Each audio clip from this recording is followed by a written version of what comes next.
Sylvie, attends avant de quitter. C'est bon? OK. Ah oui, là, je m'entends bien. On a eu une parole du Seigneur par notre sœur Sylvie durant le temps de louange. Pour ceux qui sont en ligne, j'aimerais juste qu'on puisse leur partager.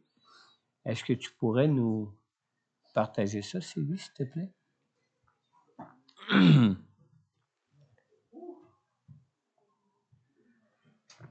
Ça nous parle vraiment d'une nouvelle alliance. Je tiens à ce qu'elle le partage parce que j'ai ça dans mes notes quelque part, une nouvelle alliance. Croirais-tu? Tu vas pas nous faire une petite tourne de piano, là? Ah! Amen.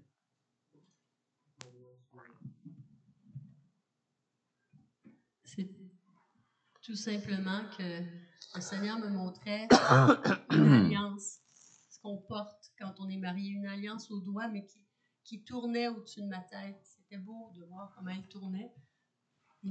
Puis il me dit, c'est la nouvelle alliance.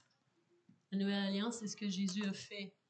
Il est mort pour nous, il est mort pour le pardon de nos péchés, puis il nous invitait à entrer dans sa nouvelle alliance. Amen. Merci, Sylvie. Merci, Pasteur Daniel. Merci aussi, Jérémie, pour ce temps de louange et d'adoration qu'on a eu ensemble dans le Seigneur ce matin. On a besoin du Seigneur plus que le battement de notre cœur. Est-ce qu'on peut imaginer ça, là? Hein? Si le cœur arrête de battre, hein, on n'est plus là. Vrai? Pourtant, on a besoin du Seigneur plus que le battement de nos cœurs.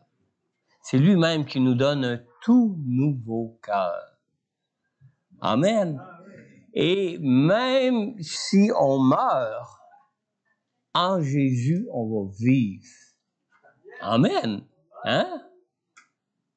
On a besoin de Dieu plus que le battement de nos cœurs. N'oubliez jamais ça. Ce matin, on va passer dans la parole de Dieu dans Colossiens au chapitre 4. On va lire les versets 2 à 6.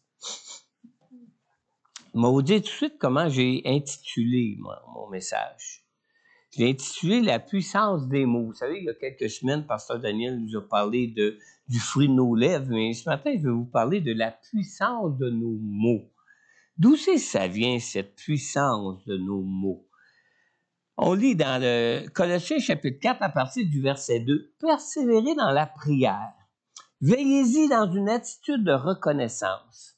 Priez en même temps pour nous que Dieu nous ouvre une porte pour la parole afin que je puisse annoncer le mystère de Christ à cause duquel je suis emprisonné et que je le fasse connaître de la façon dont je dois en parler. Conduisez-vous avec sagesse envers les gens de l'extérieur et rachetez le temps. Que votre parole soit toujours pleine de grâce et assaisonnée de sel, afin que nous sachions comment il faut répondre à chacun. Amen. Prions ensemble ce matin. Oui, Seigneur, comme nous l'avons chanté, Seigneur, nous l'affirmons, Seigneur, et nous te le déclarons, Seigneur Dieu, dans cette prière maintenant ce matin, Seigneur, combien nous avons besoin de toi, Seigneur. Seigneur, sans toi, nous sommes rien. Sans toi, nous sommes perdus. Sans toi, Seigneur Dieu, notre vie s'évanouit et nous devenons que du fumier bon pour la terre, Seigneur. Mais Seigneur, nous reconnaissons ce matin notre besoin de toi. Notre besoin, Seigneur Dieu, de ta présence avec nous. Notre besoin, Seigneur Dieu, de ton Saint-Esprit en nous. Notre besoin, Seigneur Dieu, d'être conduit, d'être dirigé par toi en toutes choses dans nos vies, Seigneur. Seigneur, donne-nous ce matin la grâce de ta présence, la grâce de la puissance de ton Saint-Esprit ce matin, Seigneur. Afin, Seigneur Dieu, que toi-même, tu puisses nous enseigner toutes choses, Seigneur Dieu, pour que nous puissions ainsi servir à ta gloire en toutes choses dans nos vies, Seigneur. Et Seigneur, que nos paroles puissent ainsi élever ton nom, Que nos paroles puissent ainsi partager toutes tes grâces, Seigneur, et que nos paroles puissent puissamment, Seigneur Dieu, être reçues par ceux qui vont les entendre grâce à toi, à ta présence et à ton Saint-Esprit pour nous conduire, Seigneur. Dans le nom puissant de Jésus, Père, conduis-nous même dans cette prédication où toi-même tu veux nous parler ce matin. En ton nom, Jésus. Amen. Amen. Alléluia. On vient de lire dans le verset 3 de Colossiens 4. Priez en même temps pour nous. Priez pourquoi? Que Dieu nous ouvre une porte pour la parole afin que je puisse annoncer le mystère de Christ à cause duquel je suis emprisonné. Vous savez, on a l'habitude de dire ou d'entendre que la parole est d'argent, mais que le silence est d'or. Mais en réalité, la parole est une puissance, mais une puissance qui doit être maîtrisée. Une puissance qui doit être maîtrisée. Et vous savez, un juge n'a qu'à dire que quelques mots pour que la vie d'une personne soit sauvée ou condamnée, n'est-ce pas? Un médecin n'a qu'à dire que quelques mots pour qu'un patient éclate de joie ou bascule dans le désespoir profond, n'est-ce pas? Alors, nos paroles ont une grande importance. Les mots que l'on utilise peuvent avoir soit une portée de vie ou soit encore une portée de mort. Quelqu'un a déjà écrit que pour chaque mot du livre Mein Kampf, qui se traduit en français par Mon combat, ce livre d'Adolf Hitler, hein? Il y en a qui ont déjà entendu parler de son livre Mein Kampf. Et quelqu'un a déjà dit que chacun des mots de ce livre, que pour chacun des mots de ce livre, 125 personnes ont perdu la vie durant la Deuxième Guerre mondiale. Hein? Il savait faire sa propagande, mais sa propagande était une propagande de mort, malheureusement.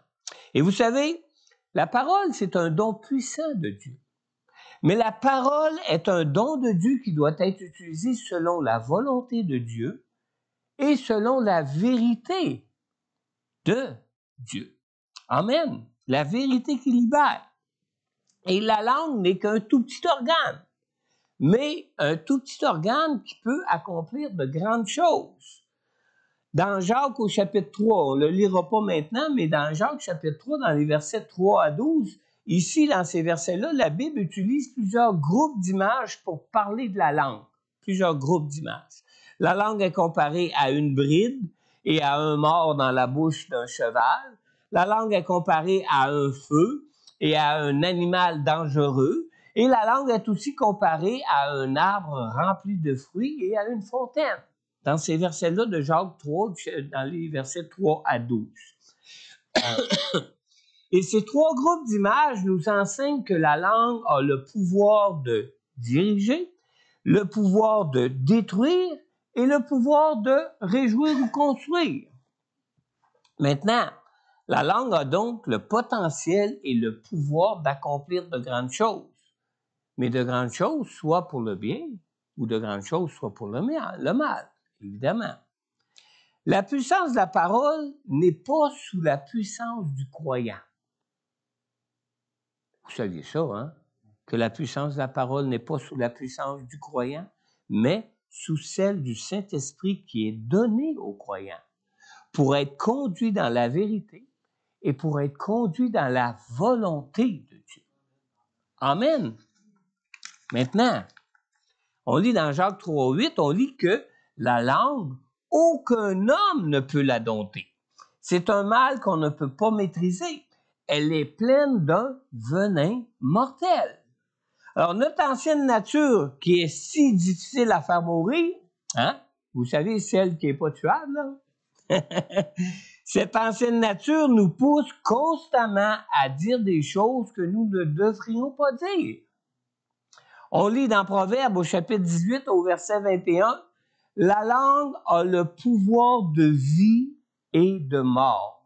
Ceux qui aiment parler en goûteront les fruits. » Alors, ceux qui aiment parler, mais qui aiment parler de mort, en goûteront les fruits. Comme ceux qui aiment en parler, mais en parler de la vie, en goûteront aussi les fruits. Cette nature de pécheur et la pression qui nous vient même de l'extérieur de ce monde qui est dominé par le péché, ces deux choses cherchent constamment à contrôler notre langue, notre nature même, celle qui n'est pas tuable, hein? Et avec tout ce qui peut nous venir comme pression de ce monde extérieur, de ce monde qui est sous le péché. Alors, ça cherche constamment à contrôler notre langue. Et ça signifie que la bride qui peut contrôler le mort et que ce petit gouvernail doivent tous deux être sous une main puissante. Une main puissante, sous une puissance plus grande même que celle de notre propre volonté. On a beau vouloir parler avec des mots de vie, mais notre ancienne nature, comme la pression du monde, nous pousse souvent à faire le contraire ou à faire l'inverse. N'est-ce pas? Dans Jean, au chapitre 16, au verset 13, Jésus a dit « Quand le défenseur sera venu, l'Esprit de la vérité, il vous conduira dans toute la vérité, car il ne parlera pas de lui-même, mais il dira tout ce qu'il aura entendu et vous annoncera même les choses à venir. » Alors, quand nous abandonnons notre langue au contrôle du Saint-Esprit, ce qui est très important, là, quand nous n'avons pas besoin, quand nous abandonnons notre langue au contrôle du Saint-Esprit, nous n'avons pas besoin d'avoir peur de ce que nous allons dire ou d'avoir peur de la manière de ce que nous allons dire. Amen. La seule chose dont nous devons nous méfier est de nous assurer de notre désir de servir à la gloire de Dieu et non de servir au désir de notre chair, de notre ancienne nature. Vous savez, celle qui n'est pas tuable, là? Alors, c'est ce que le roi David, qui se tenait en garde contre les faiblesses de sa chair, cherchait pour que Dieu utilise pleinement sa vie pour servir à la gloire de Dieu. Dans le psaume 141, dans le verset 3 et 4, David prie. Il dit ceci. Il prie « Éternel, garde ma bouche. Veille sur la porte de mes lèvres. Ne permets pas que mon cœur se livre au mal, à des actions coupables avec les hommes qui commettent l'injustice. » Alors, vous savez, aucun homme n'a en lui-même la puissance du Saint-Esprit pour arriver à maîtriser sa langue, pour servir à la vérité et à la volonté de Dieu dans sa vie. Aucun. Dans Colossiens au chapitre 4, on a lu dans le verset 2 à 4, on a lu au verset 2, premièrement, « Persévérez dans la prière, veillez-y dans une attitude de reconnaissance. » Et au verset 3, on a lu « Priez en même temps pour nous que Dieu nous ouvre une porte pour que la parole... » Une porte pour la parole afin que je puisse annoncer le mystère de Christ à cause duquel je suis emprisonné. Et au verset 4, finalement, et que je le fasse connaître de la façon dont je dois en parler. Alors, quand on lit ça, on s'aperçoit d'une chose, c'est que plus nous cherchons à vivre dans une communion vivante avec le Saint-Esprit, plus notre parole pourra être puissante pour servir à la gloire de Dieu en toute occasion, en toutes circonstances. Alors, vous savez, la parole de Dieu est décrite dans la Bible comme la sagesse et la puissance de Dieu qui juge les sentiments, qui convainc et qui sanctifie les âmes. Maintenant, Hébreux 4.12, on lit à ce sujet, nous dit « En effet, la parole de Dieu est vivante et efficace, plus tranchante que toute épée à deux tranchants, pénétrante jusqu'à séparer âme et esprit, jointure et moelle. Elle juge les sentiments et les pensées du cœur. Toutefois, suivez-moi bien, écoutez bien, toutefois, la parole de Dieu ne peut produire des résultats spirituels que si elle est au service de l'Esprit de Dieu. Vous savez, Le scalpel a été créé pour servir d'outil tranchant de précision pour les médecins chirurgiens, hein? N'est-ce pas? Avez-vous déjà pris un scalpel dans vos mains? Il faut savoir le prendre par le bon sens, hein? Mais savez-vous qu'un scalpel peut se retrouver comme une arme pour tuer si elle se retrouve entre les mains d'une mauvaise personne? D'une personne qui n'est pas inspirée du Saint-Esprit? Ou d'une personne qui se laisse inspirer par son ancienne chair, son ancienne nature qui n'est pas encore tuable? Hein? Alors, même les vérités de la parole de Dieu qui ont le pouvoir de rendre libre et guérir peuvent être utilisées même pour détruire. Le diable a même utilisé les paroles de vérité de Dieu pour essayer d'empêcher Jésus de vivre dans la volonté parfaite de Dieu pour sa vie. N'est-ce pas? Mm-hmm. Dans 1 Pierre au chapitre 1, au verset 12, l'apôtre Pierre déclare même que les prophètes ont prêché l'Évangile par le Saint-Esprit envoyé du ciel. Aucune parole, même venant de Dieu, si elle n'est pas mise au service du Saint-Esprit, ne peut faire son effet ou l'effet qu'elle devrait faire sur les hommes pour lesquels Dieu l'envoie. Amen. Dans Éphésiens 1,17, l'apôtre Paul, ici, prie que le Dieu de notre Seigneur Jésus-Christ, le Père de gloire, donne un esprit de sagesse et de révélation pour le faire connaître. C'est pas par notre propre esprit qu'on peut avoir la sagesse de Dieu, ni par notre propre esprit qu'on peut faire connaître la sagesse de Dieu. On a besoin du Saint-Esprit et d'être conduit par le Saint-Esprit, d'être dirigé par le Saint-Esprit pour que la parole de Dieu soit rendue puissante, efficace et qu'elle accomplisse son rôle de guérir, de libérer, de rendre libre. Amen. Alors, bien que la parole ait l'efficacité nécessaire pour juger, convaincre et sanctifier les cœurs, il semble clair que sans le Saint-Esprit, la parole demeure une lettre morte. Sans le Saint-Esprit, la parole demeure une lettre qui peut condamner plutôt que d'apporter la vie.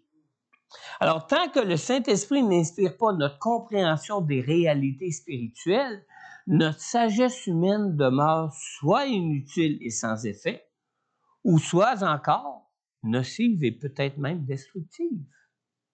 Amen. Dans 1 Corinthiens, chapitre 2, on lit dans le verset 12 et 13, « Or, nous n'avons pas reçu l'esprit du monde, mais l'esprit qui vient de Dieu, afin de connaître les bienfaits que Dieu nous a donnés par sa grâce. Et nous en parlons non avec les paroles qu'enseigne la sagesse humaine, mais avec celles qu'enseigne l'Esprit Saint. Ainsi, nous employons un langage spirituel pour exprimer ce qui est spirituel. » Amen. Alors, c'est la prière qui peut assurer aux croyants d'être dans une relation vivante avec Dieu par le Saint-Esprit afin de pouvoir être conduit par lui, d'être conduit par Dieu dans toutes nos paroles. Dans Colossiens chapitre 4 au verset 2, on a lu de persévérer dans la prière, veillez-y dans une attitude de reconnaissance. Alors, ce verset nous enseigne 3 choses en ce qui concerne une relation vivante avec Dieu par le Saint-Esprit à travers la prière, par le moyen de la prière. Premièrement, se garder dans une relation vivante avec Dieu exige de la persévérance pour entretenir une communion avec le Saint-Esprit dans la prière. Demeurer en prière dans une relation constante avec Dieu exige un certain apprentissement et surtout un certain abandon à Dieu. Et je dirais aussi même une certaine foi envers Dieu. Vous savez que certains humoristes ici au Québec nous ont décrit, à cause d'un déficit d'attention, combien il leur était difficile d'être attentif à leur professeur en classe quand ils étaient jeunes. Hein? Avez-vous déjà entendu de ces humoristes-là? Croyez-moi, c'est encore plus difficile de demeurer attentif au Saint-Esprit qu'aux choses visibles et concrètes de ce monde. même quand on est croyant. Toutes sortes de choses autour cherchent toujours à attirer notre attention, à nous détourner justement de notre attention au Saint-Esprit pour être à l'écoute du Saint-Esprit dans nos cœurs, dans nos vies. À moins évidemment que Dieu, qui est esprit, puisse nous fasciner encore plus, même qu'un écureuil pourrait fasciner un jeune écolier qui regarde par la fenêtre de sa classe. Mais contrairement à un écolier qui a un déficit d'attention, le croyant qui croit en Jésus, je pense qu'il vient de se rappeler de quel... mais contrairement à un écolier qui a un déficit d'attention, le croyant qui croit en Jésus et qui a soif de Dieu a, malgré les distractions, l'avantage de pouvoir s'abandonner entièrement au Saint-Esprit. On lit dans Jean au chapitre 7, dans le verset 37 jusqu'au verset 39, 37b plus précisément, jusqu'à 39a, Jésus nous dit ici, « Si quelqu'un a soif, qu'il vienne à moi et qu'il boive. Celui qui croit en moi, des fleuves d'eau vive couleront de lui, comme l'a dit l'Écriture. » Il dit cela à propos de l'Esprit que devaient recevoir ceux qui croiraient en lui. Amen.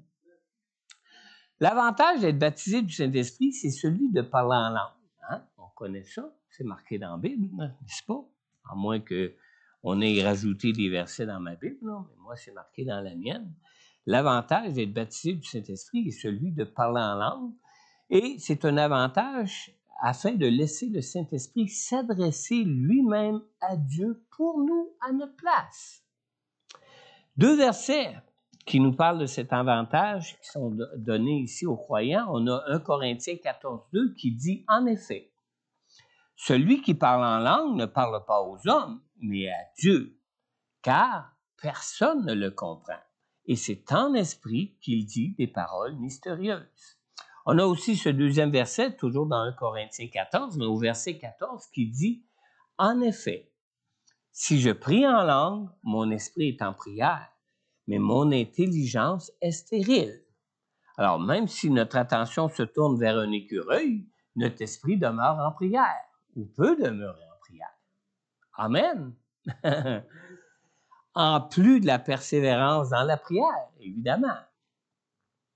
2e chose, en ce qui concerne ce que nous enseignent ces versets sur la prière dans Colossiens 4. Deuxièmement, la prière permet de maintenir une relation vivante avec Dieu par le Saint-Esprit, mais qui exige de veiller dans la prière. Au verset 2, on lit bien « veillez-y » quand ça nous parle de la prière. Alors, quelqu'un qui veille au grain, vous connaissez l'expression « veiller au grain » ou quelqu'un qui veille sur une chose, c'est quelqu'un qui démontre de la vigilance et de la détermination.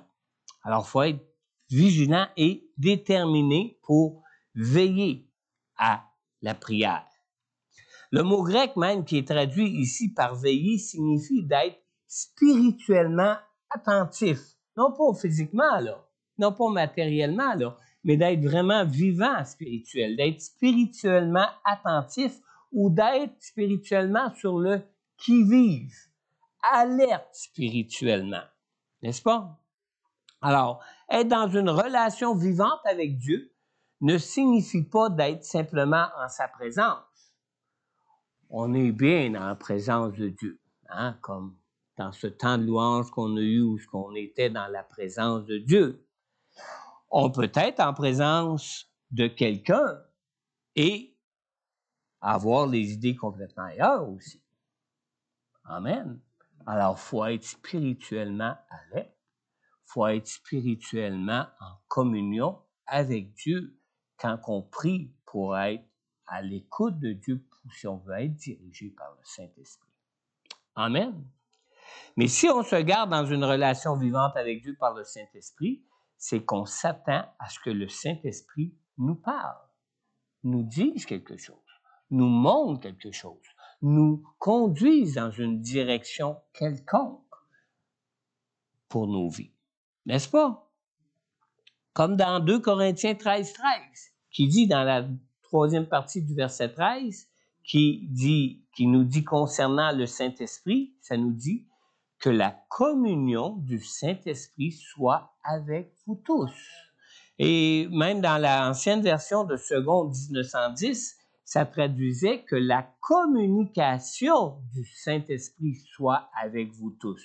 Le mot communion ici, là, en grec, réfère spécifiquement à une communication avec Dieu et non pas juste à être en présence de Dieu comme tel. Amen.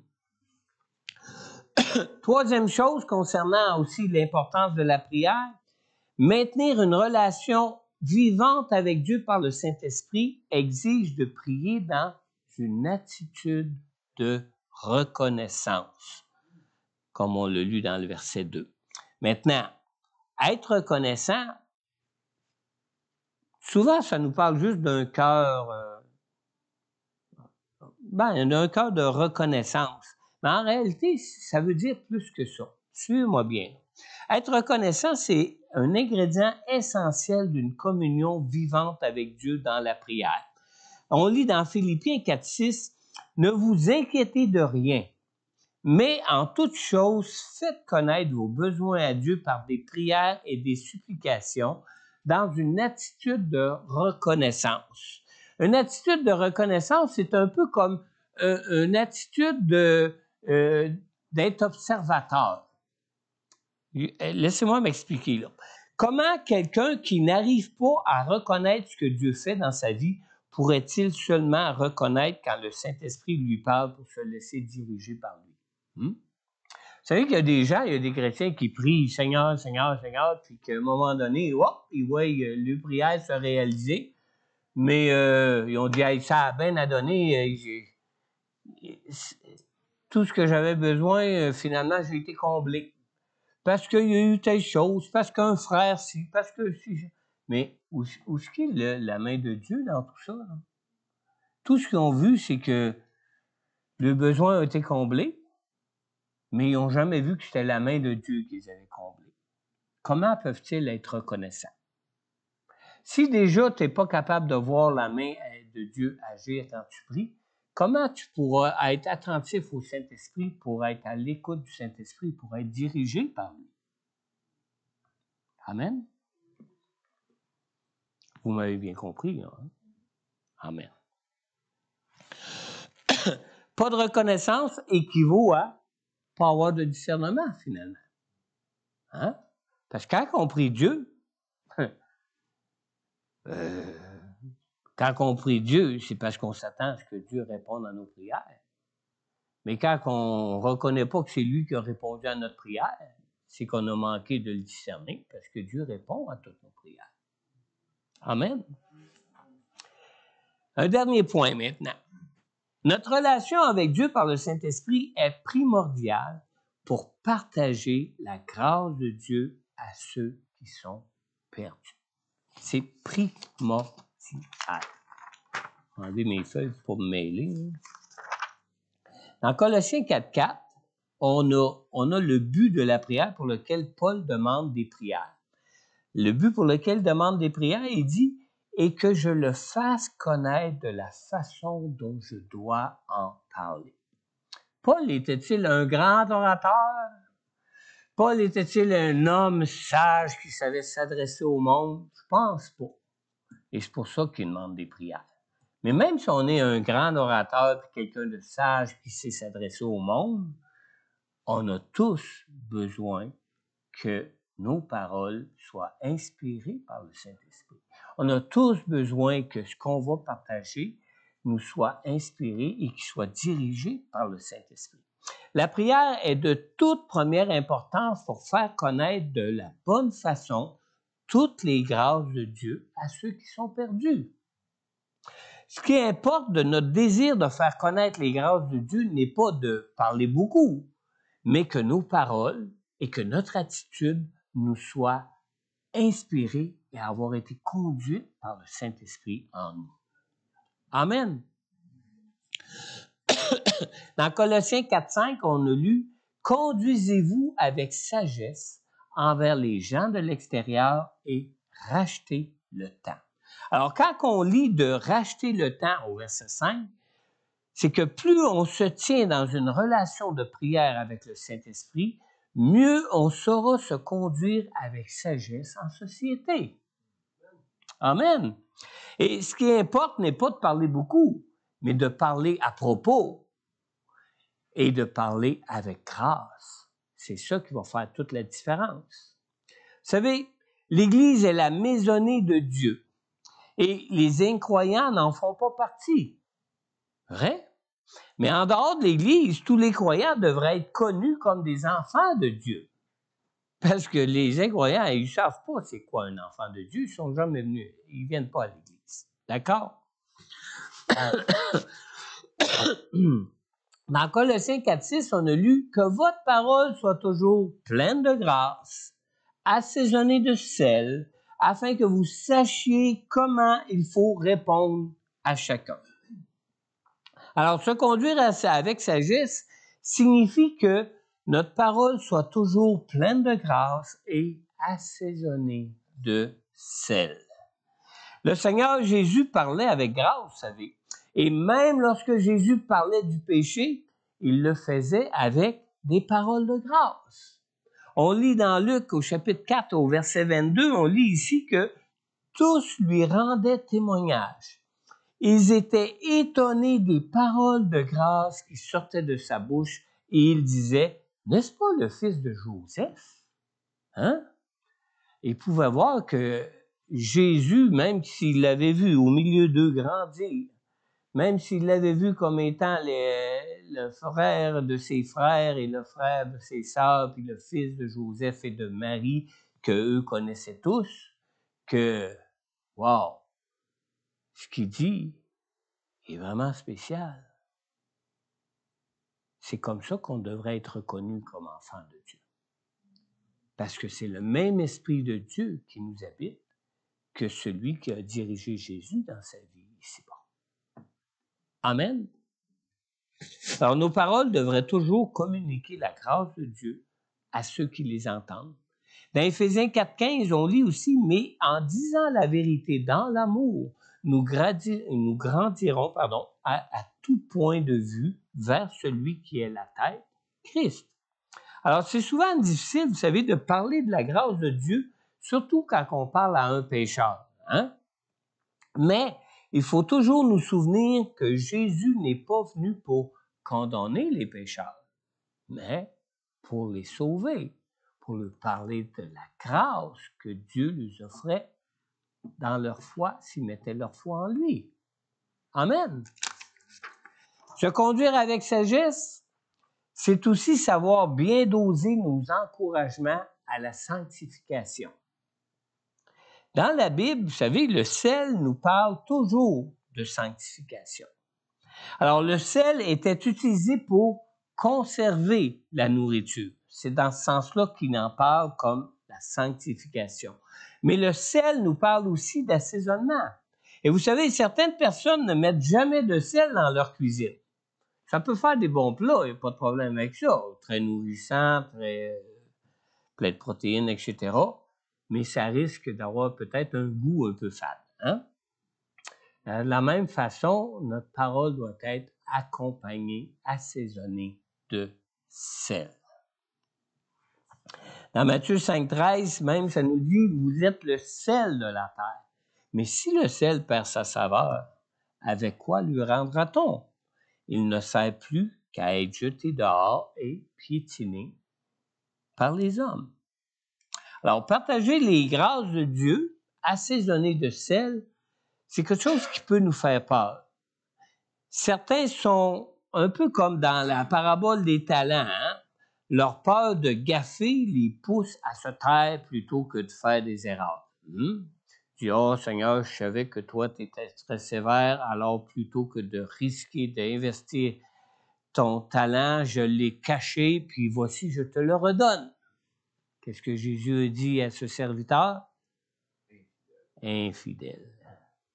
Tu savais que j'étais sévère, ben m'a jugé sur tes paroles. pourquoi tu n'as pas fait fructifier ton talent? Partager des grâces de Dieu assaisonnées de ciel peut faire peur. Mais la volonté de Dieu est pourtant claire. Tous ceux qui placent leur foi en Jésus pour leur salut sont appelés à devenir des témoins de Jésus.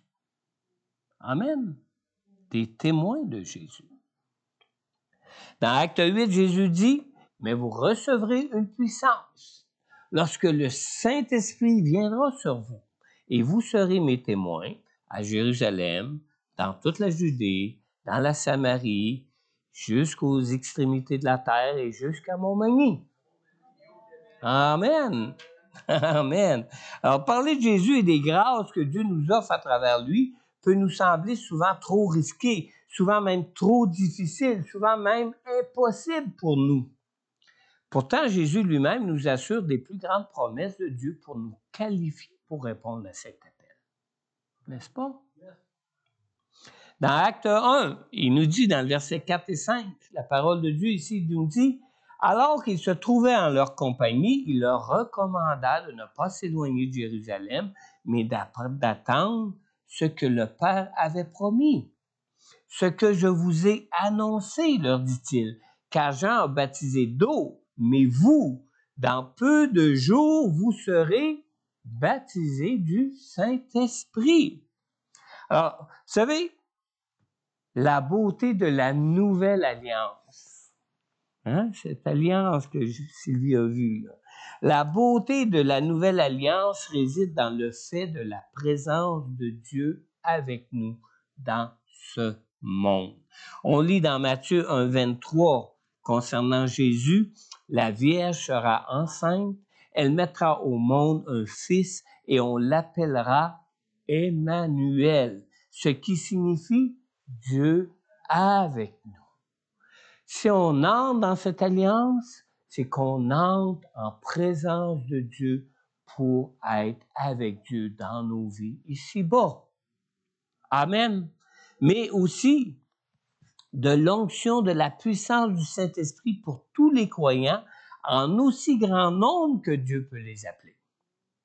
Dans Acte 2, dans le verset 16 et 17, après que les premiers croyants aient fait cette première expérience du baptême du Saint-Esprit au jour de la Pentecôte, on lit ici, Pierre s'est levé et a dit, « Mais maintenant se réalise ce qu'a dit le prophète Joël. Dans les derniers jours, dit Dieu, je déverserai de mon esprit sur tout être humain. Vos fils et vos filles prophétiseront, vos jeunes gens auront des visions et vos vieillards auront des rêves. » Alors, quand on lit ça, c'est clair, hein? Dieu ne nous envoie pas seuls au milieu d'un monde hostile. Il ne nous envoie pas seuls avec toutes nos faiblesses dans ce monde. Dieu lui-même nous offre de nous accompagner. Dieu lui-même nous offre de nous qualifier et de lui-même agir à travers nous lui-même. Maintenant, la question, c'est, le croyons-nous? C'est là qu'est toute la différence. Amen. Alors ce matin, alors que nous parlons de croire en Jésus pour recevoir la grâce de la présence et de la puissance de Dieu avec nous dans nos vies, si tu n'as encore jamais invité Jésus comme Sauveur et Seigneur pour être sauvé et pardonné de tous tes péchés et pour connaître une toute nouvelle vie en Jésus, je t'invite donc ce matin à placer ta foi en Jésus pour ta vie. Dans Jean 3,16, on lit, « En effet, Dieu a tant aimé le monde qu'il a donné son Fils unique afin que quiconque croit en lui ne périsse pas, mais ait la vie éternelle. » Alors, si ce matin, tu reconnais que tu es un pécheur, si ce matin tu reconnais ton besoin de Jésus pour être pardonné et être purifié de tout péché, je t'invite simplement à adresser de manière sincère dans ton cœur cette prière au Seigneur. Simplement répétez avec foi dans votre cœur cette prière. Seigneur Jésus, je reconnais que je suis pécheur et je reconnais que jusqu'à maintenant, j'ai marché dans ma vie en ennemi de Dieu. Seigneur Jésus, je crois en toi et je crois que tu es venu dans ce monde pour nous apporter le pardon, l'amour et la paix de Dieu pour nos vies. Je t'invite donc maintenant à venir dans mon cœur et je te prie, Seigneur, de me pardonner, de me purifier maintenant de tous mes péchés. Père éternel, merci de ton amour pour moi et merci d'avoir envoyé Jésus mourir à ma place pour le pardon de mes péchés, Seigneur. Alors, si présentement tu écoutes ce message en ligne et que tu as adressé cette prière à Dieu pour recevoir la grâce du pardon de Dieu en Jésus pour la toute première fois de ta vie, n'hésite pas à prendre contact avec moi. En retour, je pourrai prier pour toi personnellement. Je pourrai répondre à toutes tes questions sur l'amour de Dieu pour toi, sur Jésus et sur toutes ses grâces pour ta vie et la vie éternelle à venir. Alors, si peut-être tu es de ceux qui avaient déjà fait cette prière auparavant dans votre vie, mais que peut-être ce matin, tu réalises que ton abandon pour être baptisé du Saint-Esprit n'est pas encore assez complet pour toi. Je t'invite à demander à Dieu qu'il te remplisse du Saint-Esprit afin de pouvoir devenir témoin de Jésus comme il nous appelle tous à l'être. Alors, si tu écoutes ce message en ligne, je t'invite aussi à prendre contact avec moi afin que je puisse aussi prier pour toi, particulièrement pour que tu fasses cette expérience d'être rempli du Saint-Esprit pour ta vie. Amen. Je vais inviter Daniel à venir ici à l'avant. Ce matin, on va prendre la Sainte Seine, comme nous l'avions annoncé la semaine passée. Ce que nous allons faire, c'est que simplement, je vais vous inviter à vous lever maintenant. On va lire maintenant 1 Corinthiens, chapitre 11. Vous pouvez vous lever avec moi? 1 Corinthiens, chapitre 11. Pardon.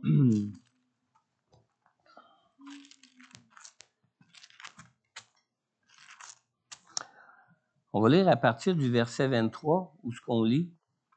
Le Seigneur Jésus, la nuit où il a été arrêté, a pris du pain. Après avoir remercié Dieu, il l'a rompu et a dit, « Prenez, mangez.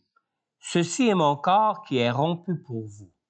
Faites ceci en souvenir de moi. » De même, après le repas, il a pris la coupe et a dit, « Cette coupe est la nouvelle alliance en mon sang.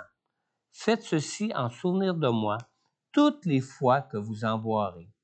En effet, toutes les fois que vous mangez ce pain et que vous buvez cette coupe, vous annoncez la mort du Seigneur jusqu'à ce qu'il vienne. C'est pourquoi celui qui mange ce pain ou boit la coupe du Seigneur indignement sera coupable envers le corps et le sang du Seigneur. Que chacun donc s'examine lui-même et qu'ainsi il mange du pain et boive de la coupe. Car celui qui mange et boit indignement sans discerner le corps du Seigneur mange et boit un jugement contre lui-même. Alors, je vais demander à Daniel qu'il nous conduise dans un chant de louange et d'adoration. Et je vous invite simplement à examiner votre cœur, examiner votre foi, votre relation de foi en Jésus durant ce temps de louange. Et quoi que ce soit que vous puissiez trouver indigne dans votre cœur face à Jésus, confessez-le à Dieu. Il est venu pour nous pardonner pour nos péchés et non pas pour nous condamner pour quelque péché que ce soit dans nos vies. Alors, confessez-lui votre manquement, confessez-lui votre faiblesse et demandez-lui pardon. La parole de Dieu est claire. Dans 1 Jean, au chapitre 1, au verset 9, la parole de Dieu nous dit que quiconque confesse à Dieu ses péchés, Dieu est fidèle et juste pour lui pardonner de tous ses péchés et de le purifier. Alors, ne rendez-vous pas coupable face à Dieu dans votre foi, dans votre relation avec lui. Confessez-lui votre péché ce matin. Amen. Et on pourra prendre ensemble le pain qui représente son corps, la coupe qui représente son sang, sa vie parfaite qui a été livrée pour nous à la croix, et ainsi nous rappeler la grandeur de son amour pour nous sauver. Amen.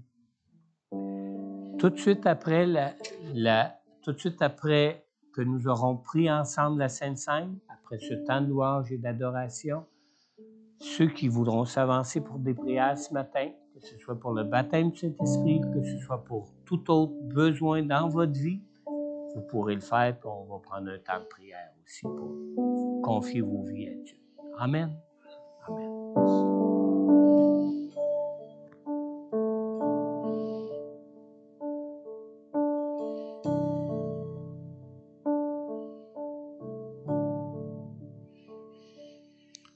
Le roi dans sa beauté, vêtu de majesté, la terre est dans la joie, la terre est dans la joie. Sa gloire resplendit, l'obscurité s'enfuit au son de sa voix, au son de sa voix. Oui, d'âge en âge il vit, le temps lui est soumis, l'alpha et l'oméga, l'alpha et l'oméga. Céleste Trinité, Dieu d'éternité,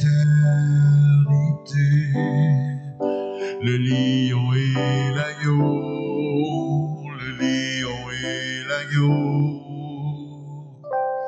Combien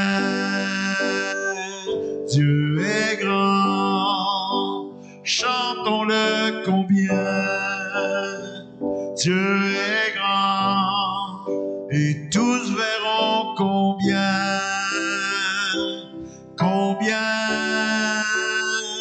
Dieu est grand. Combien Dieu est grand. Combien Dieu est grand. Chantons-le combien Dieu est grand. Et tous verront combien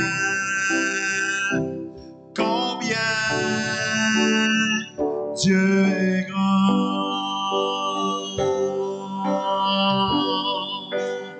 Le roi dans sa bonté, le roi dans sa bonté, vêtu de majesté, la terre est dans la joie, la terre est dans la joie. Sa gloire resplendit, l'obscurité s'enfuit au son de sa voix, au son de sa voix. Combien Dieu est grand, chantons-le combien Dieu est grand, et tous verront combien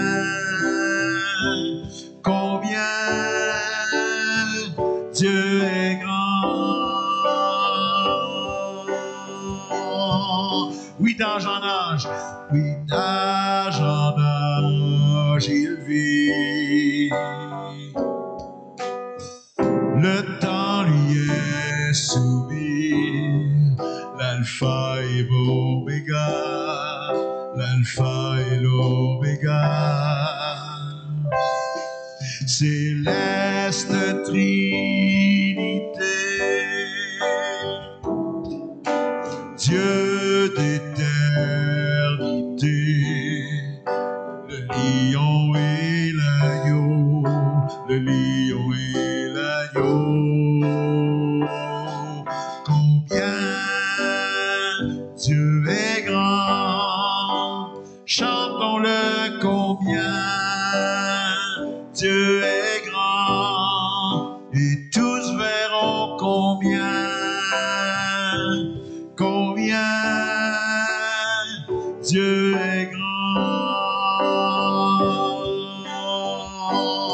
Son nom est tout puissant. Son nom est tout puissant. Digne de louange. Je chanterai combien Dieu est grand. Son nom est tout puissant. Son nom est tout puissant. Digne de louange. Je chanterai combien Dieu est grand.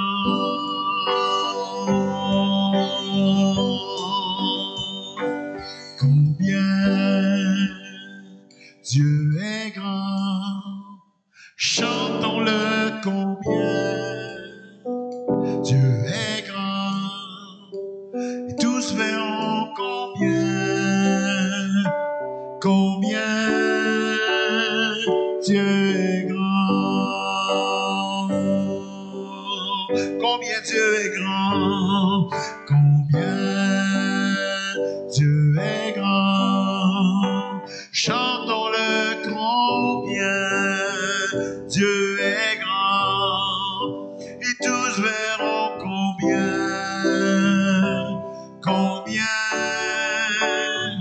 Dieu est grand.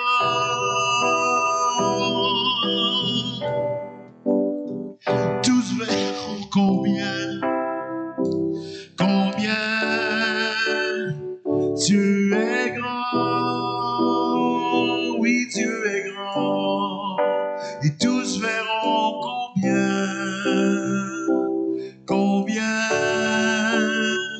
Dieu est grand.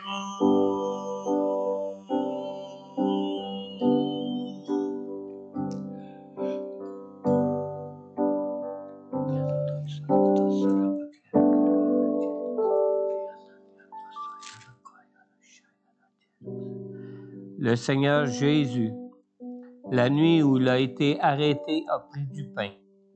Après avoir remercié Dieu, il l'a rompu et a dit, « Prenez, mangez, ceci est mon corps qui est rompu pour vous.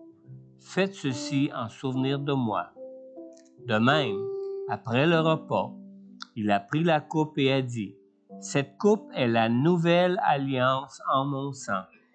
Faites ceci en souvenir de moi toutes les fois que vous en boirez. En effet, toutes les fois que vous mangez ce pain et que vous buvez cette coupe, vous annoncez la mort du Seigneur jusqu'à ce qu'il vienne. »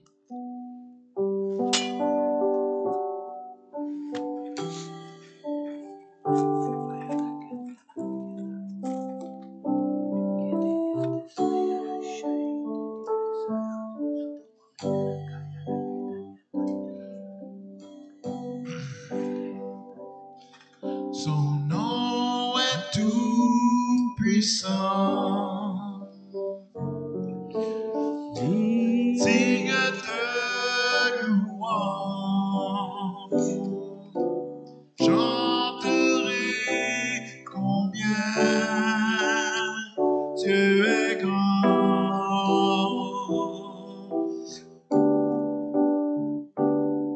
Je chanterai combien Dieu est grand.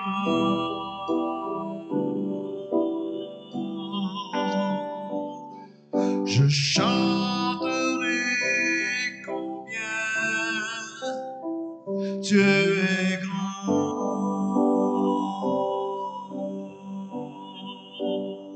Dieu est grand.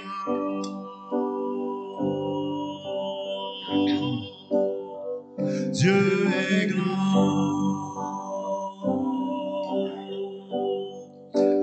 Tous verront combien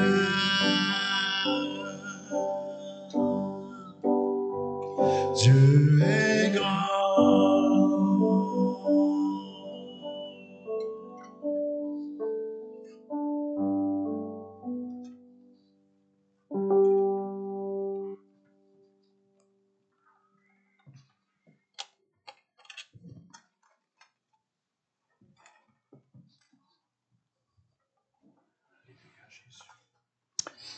Pasteur Daniel, est-ce que tu voudrais adresser à Dieu une prière de reconnaissance pour son corps et sa vie livrés pour nous? Oui, Seigneur, tu es grand. Tu es grand, Jésus. Plus que ce qu'on peut s'imaginer.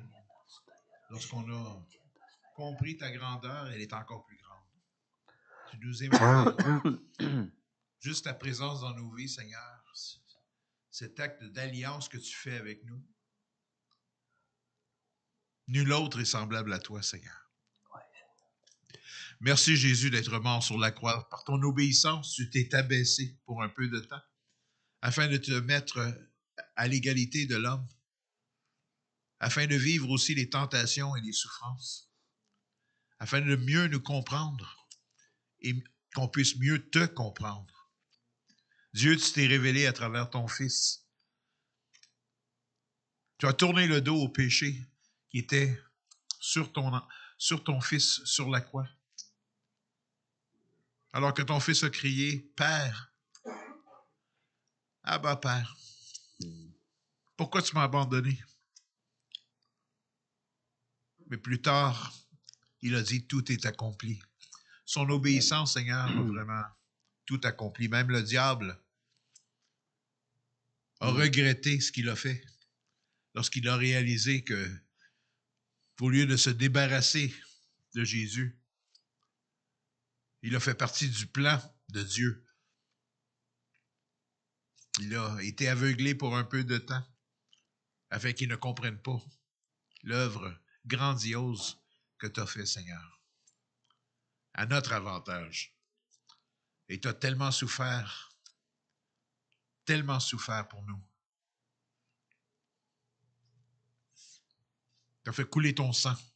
Ton corps a été brisé. Tu as guéri nos maladies. Tu as eu le salut de nos corps, de nos âmes et de notre esprit, Seigneur. Par ton obéissance à la croix, on est reconnaissant. On te dit merci, merci, merci, Seigneur, pour ce matin. Tout ce que tu as fait en ton nom. Amen. Amen. Mangeons ensemble le pain.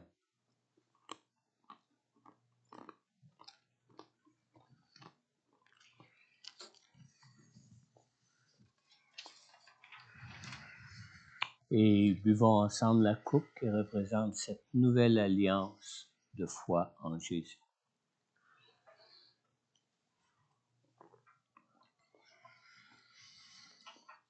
Amen.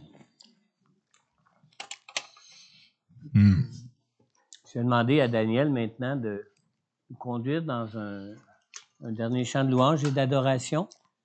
Rendons au Seigneur gloire et force, un chant de reconnaissance. Un des premiers chants qu'on a fait. Quiconque aimerait s'avancer pour des prières, simplement vous avancer durant ce dernier chant de louange et d'adoration. Amen.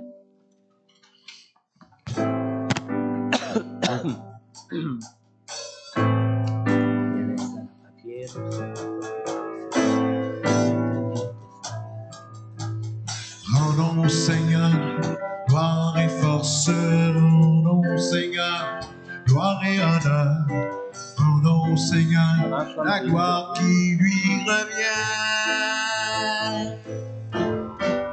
Rendons au Seigneur gloire et force, rendons au Seigneur gloire et honneur, rendons au Seigneur la force qui lui revient.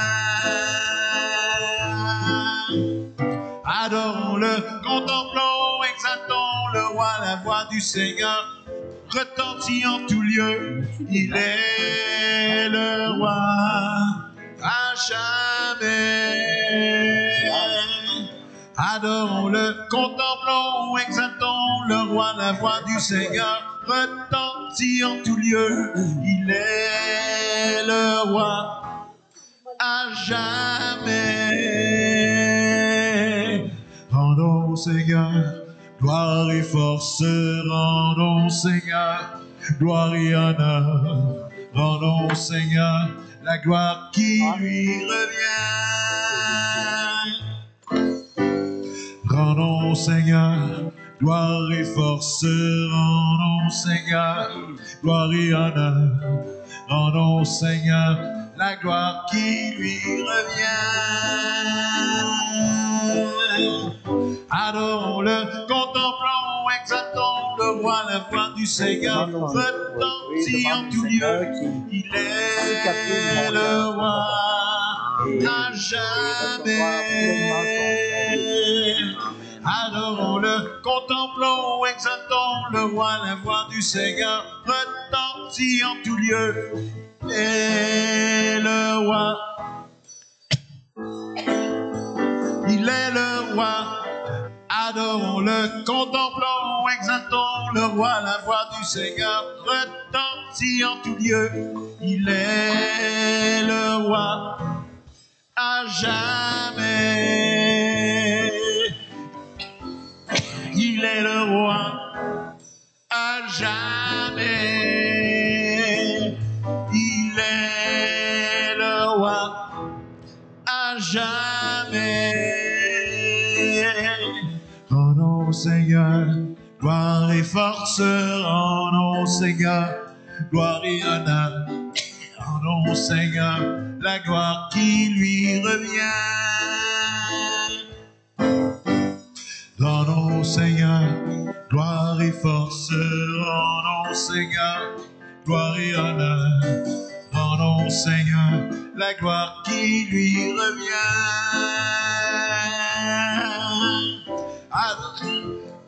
Adorons, exaltons le roi, la voix du Seigneur retentit en tout lieu. Il est le roi à jamais. Adorons-le, contemplons, exaltons le roi, la voix du Seigneur retentit en tout lieu. Il est le roi à jamais. Il est le roi. Il est le roi à jamais. Il est le roi. Il est le roi à jamais. Il est le roi. Il est le roi à jamais. Il est le roi.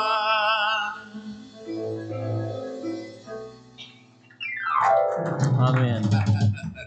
Oui, Seigneur, merci, Seigneur. Merci d'être notre roi. Merci d'être le lion de Juda.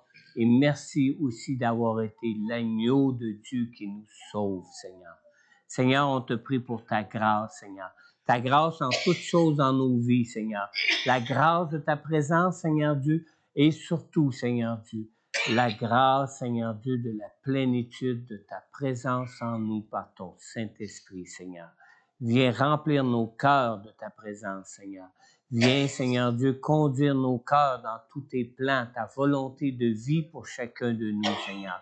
Et donne-nous dans ta grâce, Seigneur Dieu, d'être sanctifiés en toi par ton Saint-Esprit, d'être sanctifiés dans nos cœurs, dans nos pensées. Et donne-nous dans ta grâce aussi, Seigneur Jésus, d'être rendus sensibles et attentifs à ton esprit, Seigneur Dieu, pour nous laisser être dirigés par toi en toutes choses, Seigneur. Je te le demande, Père, dans le nom puissant de Jésus. Amen. Amen. Bon dimanche. Dieu vous conduise en toutes choses. Amen.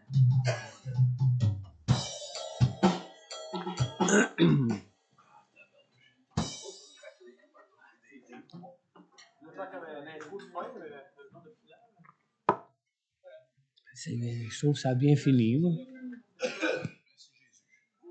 Ça va bien? Oui, ça va bien, toi? Content de te voir.